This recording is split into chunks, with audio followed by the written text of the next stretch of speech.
Hi everyone and welcome to Miss Drum's Speech Language Room. Today we're going to be learning how to use voice typing within Google Docs. This feature can also be used within Google Slides for speaker notes, but it's most powerful within Google Docs. So to get started, we're going to open a new document.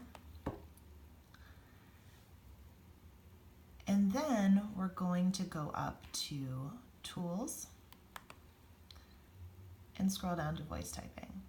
Voice typing has a microphone next to it, which is helpful for students who are younger or are striving readers to help them find the button. So click on that, and a little microphone will pop up on the side of your document that says click to speak. So this feature is really helpful for students who have a harder time with spelling. They can use it to type out single words. It's also very useful for students who have a harder time typing.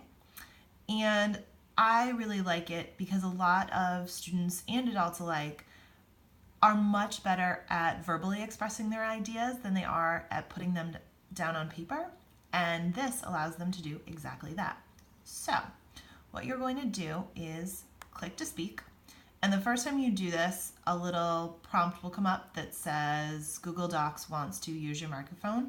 Hit allow, and then you can just begin speaking. And it will type exactly what you say, period.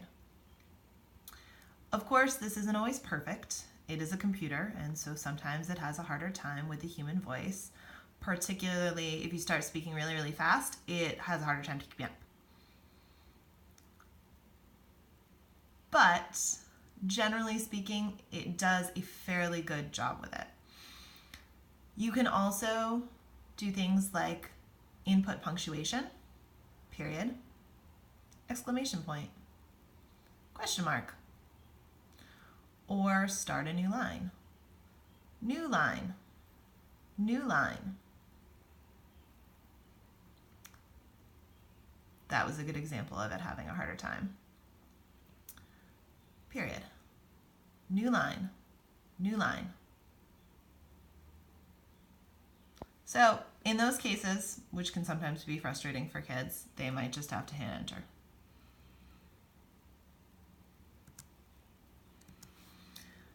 So as I said, it's not always perfect, but it really generally does a fairly good job. To stop it, you click on the microphone again, and that will pause it.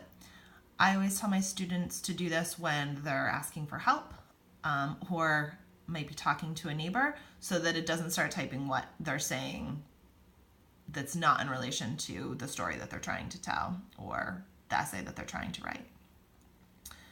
So thank you for listening. There'll be a couple follow-up videos about this, and I appreciate you taking the time. Have a good day.